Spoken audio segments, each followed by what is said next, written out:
आज सेप्टेम्बर मास 22 तारीख। ओम त्र्यंबकं यजामहे सुगंधिं पुष्टिवर्धनम् उर्वारुकमेव बंधनात् मृत्युर्मुक्षितमृता। जय जगन्नाथ। नमस्कार दर्शक बंधु, मु राकेश कुमार नायक आपण मानकु स्वागत जनाऊँच दिग्दर्शन न्यूज चैनल आजिर राशिफल को। तेबे दर्शक बंधु आसतु जानिबा केमिति रहिबो आज आपणकर दिन। मेष ठारू मीन पर्यंत द्वादश राशि राशिफल संपर्क। सर्वप्रथम जानिबा मेष राशि संपर्क। लोक संपर्क आत्मसंतोष बढ़ाइब। उचित पंथा ग्रहण कले रोजगार समस्या सुधुरी जीव। दाम्पत्य सुखरे आशाजनक फल प्राप्ति हेब। व्यवसायर साहाय्य सहयोग मिलिब। बंधु मित्रंकर सहयोग और प्रेरणा पाई व्यवसाय रे उन्नति करि पारिबे। आर्थिक क्षेत्र रे उन्नति हेबा सह युवक युवती माने प्रेम संबंधी क्षेत्र रे सफल हेबे। विद्या क्षेत्र रे प्रशंसा पाइबे। प्रतिकार असहाय को साहाय्य करंतु। एबे आसंतु जानिबा वृष राशि व्यक्ति विशेष विषय रे। शिक्षा और प्रतिद्वंदिता क्षेत्र रे विजयी हेबे। जमी जमा संक्रांत रे सफल मिलिब। सहकर्मी मानक द्वारा लाभवान हेबे। व्यवसाय क्षेत्र रे पूर्ण प्राप्य आदाय होई परिबो। कला संगीत साहित्य प्रति रुचि वृद्धि हेबो। जन कल्याण कार्य इच्छा अनुसार संपन्न करिबे। अधिकारी ठारू सहयोग पाई कर्म क्षेत्र रे जश कीर्तिमान सम्मान प्रतिष्ठा पाइबे। प्रतिकार दही मिठा खाई घरु बाहरंतु। आसंतु जानिबा मिथुन राशि व्यक्ति भाग्य रे कौन अछि। दूर यात्रार सुजोग पाई सफलता मिलिब। आत्मविश्वास वृद्धि पाइब। वाद विवाद परीक्षा प्रतियोगिता रे सफल हेबे। शारीरिक असुस्थता दूर हेब। परिवार जनक उन्नति रे आनंदित हेबे। अधिकारी काम रे प्रसन्न रहिबे। राजनैतिक क्षेत्र रे प्रतिष्ठित हेबे। नूतन बंधु मिलन हेतु मन खुशी रहिब। संतानक चिंतार मानसिक चिंता वृद्धि हेब। शत्रुंक ठारू दूरेई रहिबा उचित। प्रतिकार कुआ पारांकु चाउल खाइबाकु दियंतु। कर्कट राशि व्यक्तिंकर आज दिनटी किपरि कटिबो। शारीरिक असुस्थता दूर हेब। आईन अदालत संपर्क दुश्चिंता दूर हेब। कर्म क्षेत्र रे दक्षता और प्रतिभा प्रदर्शन करिवे। आर्थिक स्थिति संतोषपद रहिबो। निजर योजना मुताबक काम करिवे। कौनसी प्रकार असुविधा हेब नाही।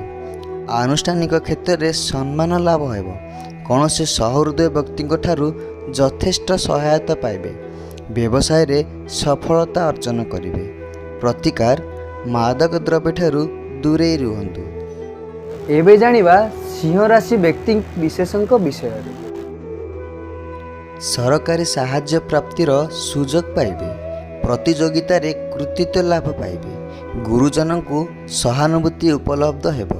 इलेक्ट्रोनिक्स यंत्रपाति व्यवसाय रे प्रबल लाभ हेब। चाकरी क्षेत्र रे पदोन्नतिर सूचना पाइबे। पारिवारिक प्रति भल रहिब। आमदानी रप्तानी वाणिज्य यथेष्ट लाभ मिलिब। राजनीति क्षेत्र रे प्रशंसा पाइबे। प्रतिद्वंदी ठारू विजय लाभ हेब। प्रतिकार अस्वस्थ वृक्ष मूल रे गुड़ थोई प्रणाम करंतु। एबे जानिबा कन्या राशि व्यक्ति विशेषଙ୍କ विषय रे।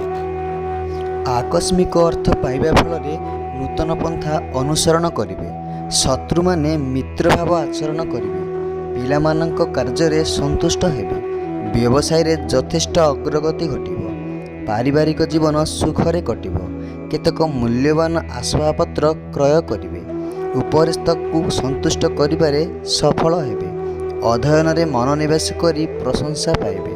प्रतिकार गुरुजन मानकु प्रणाम करंतु। तुला राशि रे कौन अछि किपरि कटिबो आजिर दिन आसंतु जानिबा। सामाजिक स्थिति और मान सम्मान बजाय रहिबो। आर्थिक दिगरे अभिवृद्धि हेब। ବନ୍ଧୁଙ୍କ ଠାରୁ ସୁବିଧା ସୁଯୋଗ ପାଇ ଖୁସି ହେବେ। ସନ୍ତାନ ସନ୍ତତିଙ୍କ ଖୁସିରେ ଆନନ୍ଦିତ ହେବେ। ଖାଦ୍ୟଦ୍ରବ୍ୟ ବ୍ୟବସାୟରେ ଲାଭ ହେବ। ପାରିବାରିକ ସୁଖ ସମ୍ପନ୍ନତା ଲାଭ ହେବ। ପରୀକ୍ଷା ପ୍ରତିଯୋଗିତାରେ କୃତିକାର୍ଯ୍ୟ ହେବେ। କୃତକର୍ମ ନିମନ୍ତେ ପ୍ରତିଷ୍ଠା ଲାଭ କରିବେ। ହାତ ପାହାନ୍ତାରେ ଥିବା ସୁଯୋଗ ହରାଇ ପାରନ୍ତି। ପ୍ରତିକାର କୁକୁରଙ୍କୁ କିଛି ଖାଇବାକୁ ଦିଅନ୍ତୁ। ଆସନ୍ତୁ ଜାଣିବା ବିଛରାଶି ବ୍ୟକ୍ତିବିଶେଷଙ୍କର ବିଷୟରେ। କର୍ମକ୍ଷେତ୍ରରେ ପ୍ରତ୍ୟେକ ମୁଖରୁ ପ୍ରଶଂସା ବାଣୀ ଶୁଣିବେ। ପଦସ୍ଥ ବ୍ୟକ୍ତିଙ୍କର ଆସ୍ଥାଭାଜନ ହେବେ। ବନ୍ଧୁ ବାନ୍ଧବଙ୍କ ସହ ଅତି ପ୍ରିୟତା ସୃଷ୍ଟି ହେବ। ମୂଲ୍ୟବାନ ପଦାର୍ଥ କ୍ରୟ କରିପାରନ୍ତି। ବ୍ୟବସାୟରେ ପରିବର୍ତ୍ତନ କରିବାରେ ଇଚ୍ଛା ହେବ। ଆର୍ଥିକ ସ୍ଥିତି ସ୍ୱଚ୍ଛଳ ରହିବ। ସନ୍ତାନ ଭଳି ଦ୍ରବ୍ୟ ଲାଭ ହେବ। ପୁତ୍ର କନ୍ୟାମାନଙ୍କର ଅଗ୍ରଗତି ଘଟିବ। ଦୃଢ଼ ମନୋବଳରେ ଆଗେଇ ପାରିବେ। ପାରିବାରିକ ସମସ୍ୟା ଚିନ୍ତାର କାରଣ ହେବ। ପ୍ରତିକାର ଗୋମାତାଙ୍କୁ କିଛି ଖାଇବାକୁ ଦିଅନ୍ତୁ। ଜାଣିବା ଧନୁରାଶି ବ୍ୟକ୍ତିମାନଙ୍କର ଭାଗ୍ୟରେ ଆଜି କ'ଣ ଅଛି ଆଉ କେମିତି କଟିବ। ନିଜର ସିଦ୍ଧାନ୍ତରେ ଅଟଳ ରହିବେ। ପ୍ରତିଦ୍ୱନ୍ଦ୍ୱିତା କ୍ଷେତ୍ରରେ ବିଜୟୀ ହେବ। ପାରିବାରିକ ଜୀବନ ସୁଖ ଶାନ୍ତିରେ କଟିବ। ଦୂରସ୍ଥାନକୁ ଯାତ୍ରା କଲେ ସହାୟତା ପ୍ରାପ୍ତି ହେବେ। କର୍ମକ୍ଷେତ୍ରରେ ଉନ୍ନତିମୂଳକ ପଦକ୍ଷେପ ନେବେ। ବ୍ୟବସାୟୀମାନେ ଧନ ଲାଭର ସୁଯୋଗ ପାଇବେ। ରାଜନୈତିକ କ୍ଷେତ୍ରରେ ପଦପଦବୀ ମିଳିପାରେ। ଉଚ୍ଚବର୍ଗଙ୍କ ଠାରୁ ସମାଲୋଚିତ ହୋଇପାରନ୍ତି। ଶାରୀରିକ ଅସୁସ୍ଥତା ଅନୁଭବ କରିବେ। ପ୍ରତିକାର କୁଆ ପାରାଙ୍କୁ କିଛି ଖାଇବାକୁ ଦିଅନ୍ତୁ। ମକର ରାଶିର ବ୍ୟକ୍ତିମାନଙ୍କର ଦିନଟି ଆଜି କେଉଁଭଳି କଟିବ। କର୍ମକ୍ଷେତ୍ରରେ ପଦୋନ୍ନତିର ସଂକେତ ପାଇବେ। ସହ ସମ୍ମାନର ଅଧିକାରୀ ହେବେ। ଯଥେଷ୍ଟ ଆର୍ଥିକ ଉନ୍ନତି ଘଟିବ। ବ୍ୟବସାୟରେ ଉନ୍ନତି ହେବା ସହ ପ୍ରଚୁର ଅର୍ଥଲାଭ ହେବ। ପରୋପକାର କରି ଭଦ୍ର ବ୍ୟକ୍ତି ଭାବେ ପ୍ରଶଂସା ପାଇବେ। ସେବା ସମ୍ବନ୍ଧିତ କ୍ଷେତ୍ରରେ ଉଚ୍ଚ ଭୂମିକା ଗ୍ରହଣ କରିବେ। ଛାତ୍ରଛାତ୍ରୀମାନେ ଉଚ୍ଚ ଶିକ୍ଷାରେ ସମ୍ମାନିତ ହେବେ। ପ୍ରତ୍ୟେକ କ୍ଷେତ୍ରରେ ଉଚ୍ଚ ସ୍ଥିତି ରକ୍ଷା କରିପାରିବେ।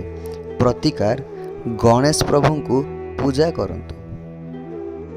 କୁମ୍ଭ ରାଶିର ବ୍ୟକ୍ତିମାନଙ୍କର ଭାଗ୍ୟଟି ଆଜି କେଉଁଭଳି କଟିବ ଆଉ କ'ଣ ଅଛି। ସାମାଜିକ କାର୍ଯ୍ୟରେ ଭାଗ ନେବେ। ବ୍ୟବସାୟର ବିଶେଷ ଲାଭ ପାଇବେ। ପାରିବାରର ଶାନ୍ତି ଶୃଙ୍ଖଳା ବୃଦ୍ଧି ହେବ। ଗୃହରେ କଲ୍ୟାଣକର କର୍ମ ସମ୍ପାଦନ କରିବେ। ଗଠନମୂଳକ କାର୍ଯ୍ୟ ପାଇଁ ପ୍ରସ୍ତୁତି ଆରମ୍ଭ କରିବେ। ବିଶେଷ ସତର୍କ ରହିବା ଉଚିତ। କର୍ମକ୍ଷେତ୍ରରେ ମୂଲ୍ୟହୀନ କଥାକୁ ଗୁରୁତ୍ୱ ଦେଇ କ୍ଷତିରେ ପଡ଼ିବେ। ଆୟ ଅପେକ୍ଷା ବ୍ୟୟ ବୃଦ୍ଧି ପାଇବ। ବଡ଼ ପଣିଆ ଦେଖାଇଲେ ନିନ୍ଦିତ ହେବେ। ପ୍ରତିକାର ଶେଷରେ ଜାଣିବା ମୀନରାଶି ବ୍ୟକ୍ତିମାନଙ୍କ ଭାଗ୍ୟରେ ଆଜି କ'ଣ ଅଛି। କେତେକ କର୍ମରେ ସଫଳତା ପ୍ରାପ୍ତି ହେବ। ଅର୍ଥ ସଂଗ୍ରହ ଅଭିଯାନ କରି ସଫଳତା ପାଇବେ। ବନ୍ଧୁମାନେ କର୍ମକ୍ଷେତ୍ରରେ ସାହାଯ୍ୟ ସହଯୋଗ କରିବେ। ବ୍ୟବସାୟରେ ସଫଳତା ହାସଲ କରିବେ। ନିଜ ଚେଷ୍ଟାରେ ବାକି ଥିବା ଅର୍ଥ ପାଇବେ। ଧାର୍ମିକ କାର୍ଯ୍ୟ ପ୍ରତି ଆଗ୍ରହୀ ହେବେ। ପରିବାର କଥାକୁ ଠିକ୍ ଭାବେ ବୁଝିପାରିବେ। ଭଲ ଭାବରେ ଚିନ୍ତା କରି କାମରେ ଆଗେଇବା ଉଚିତ। ଭୁଲ ସମ୍ବାଦ ଶୁଣି ଦ୍ୱନ୍ଦ୍ୱରେ ପଡ଼ିପାରନ୍ତି। ପ୍ରତିକାର ଅସହାୟଙ୍କୁ ସାହାଯ୍ୟ କରନ୍ତୁ। ରହିଲି ଧନ୍ୟବାଦ। ଜୟ ଜଗନ୍ନାଥ।